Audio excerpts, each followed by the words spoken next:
नमस्कार दोस्तों, मेरा नाम लतीफ़ है। बाय प्रोफेशन में मध्य प्रदेश के एक बैंक में काम करता हूँ। दोस्तों, रिटायरमेंट का दौर सभी के जीवन में आता है और उस दौर में अगर रेगुलर इनकम ना हो, एक रेगुलर इनकम का स्रोत ना हो, तो परेशानियों का जो कि हमारी फाइनेंशियल कंडीशन से जुड़ी रहती हैं, ऐसी परेशानियों का सामना करना पड़ सकता है। तो उस परेशानियों से बचने के लिए हमें कुछ योजनाओं में इन्वेस्ट अवश्य करना चाहिए।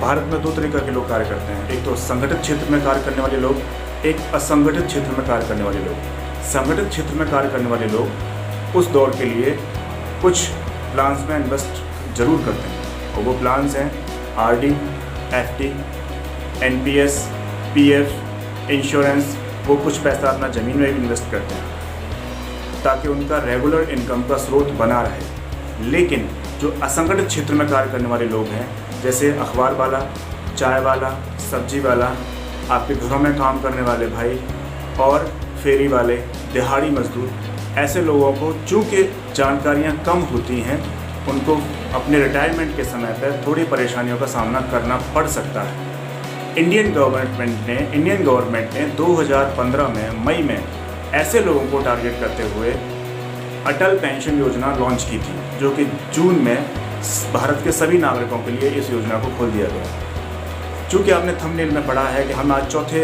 फायदे के बारे में बात करेंगे। अटल पेंशन योजना के 3 फायदों के बारे में बहुत सारे लोगों को पता है। आज हम वो चौथे फायदे के बारे में बात करने वाले हैं अपने वीडियो में। तो उससे पहले हम जानेंगे अटल पेंशन योजना होती क्या है, कौन लोग इसको कर लेते हैं और इससे होने वाले फ़ायदे।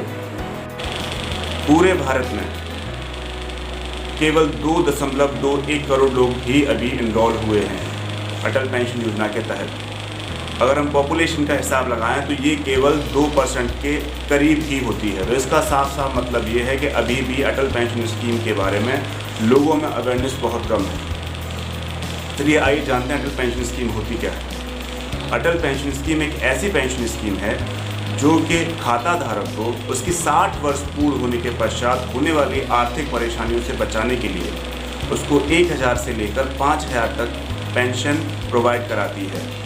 इसके मुख्य 3 फायदे हैं। पहला फायदा, कम प्रीमियम पर उसको एक रेगुलर न्यूनतम पेंशन प्रोवाइड कराती है।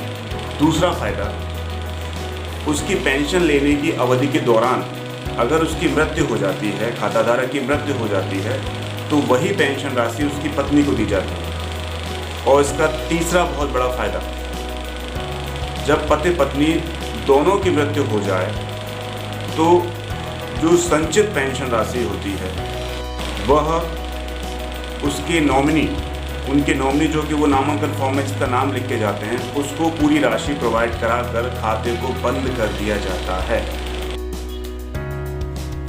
अब इस योजना के तहत कौन कौन पंजीकृत करा सकता है? तो भारत का कोई भी नागरिक जिसकी उम्र 18 वर्ष और 40 वर्ष के बीच में हो और किसी भी बैंक या डाकखाने में उसका बचत खाता हो, इस योजना के तहत अपने आप को पंजीकृत करा सकता है।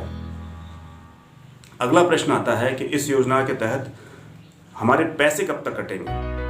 तो जिस समय कोई भी व्यक्ति अपने आप को पंजीकृत करा रहा होता है, उस समय उसकी जो उम्र होती है, तब से उसकी 60 वर्ष की उम्र होने तक उसके खाते से ऑटो डेबिट के माध्यम से प्रीमियम कटता रहता है। अगला क्वेश्चन जो इसमें आता है वह यह आता है कि हमारा जो प्रीमियम होगा वो कितना होगा। तो मैं इसके बारे में आपको बता दूं कि प्रीमियम अलग अलग उम्र वाले व्यक्तियों के लिए अलग अलग होता है, लेकिन यहाँ अपनी वीडियो में मैं बहुत सबसे कम क्राइटेरिया ले रहा हूँ।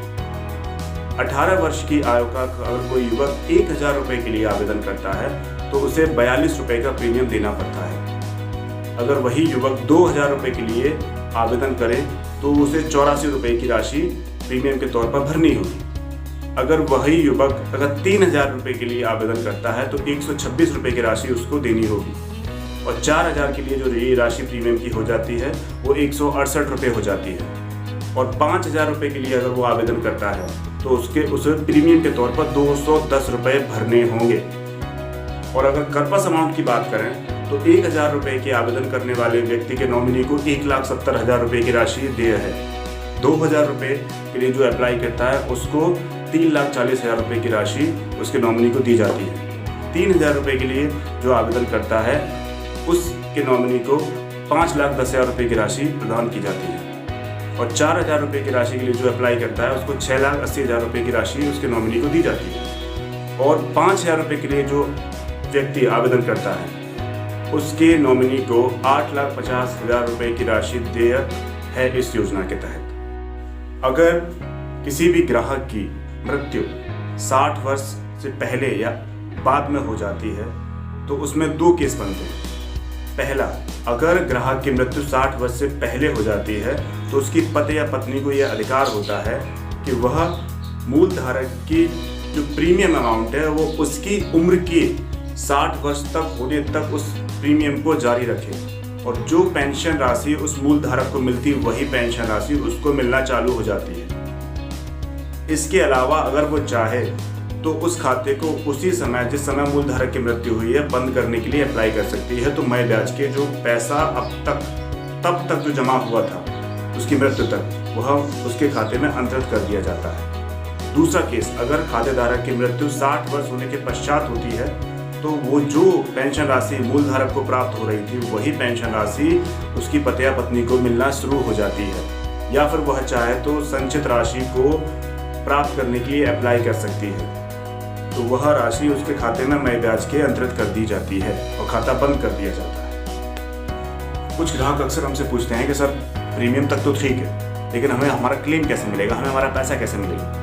तो ये बहुत सरल है मित्रों, जिस बैंक से आप अपना प्रीमियम कटवा रहे हैं उसी बैंक में प्रीमियम अवधि पूर्ण होने के पश्चात आपको एक फॉर्म भरना पड़ेगा। आप जब वो फॉर्म भर देंगे तो जिस राशि के लिए आपने अप्लाई किया था, चाहे वो 1,000 हो या फिर 5,000, वो राशि आपके बचत खाते में आना शुरू हो जाएगी। अब हम उस चौथे फायदे के बारे में बात करेंगे जो आपने थंबनेल में पढ़ा था। उस चौथे फायदे के बारे में बात करने से पहले हमें 2 बातें समझनी पड़ेगी।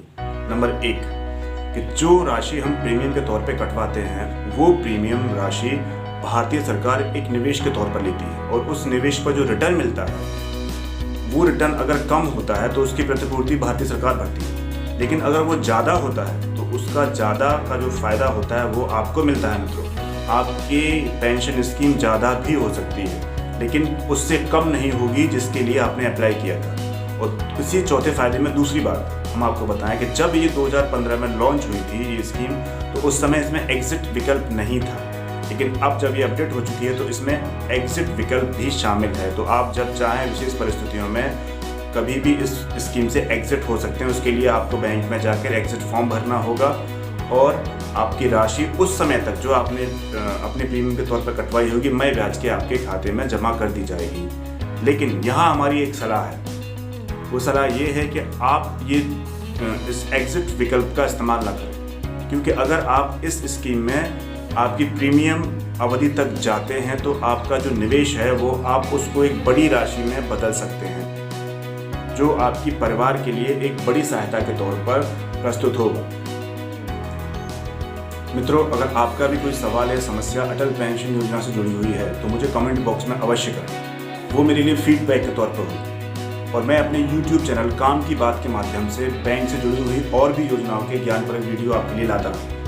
तो कृपया कर इस वीडियो को लाइक और सब्सक्राइब करके मेरा मोटिवेशन करें। धन्यवाद।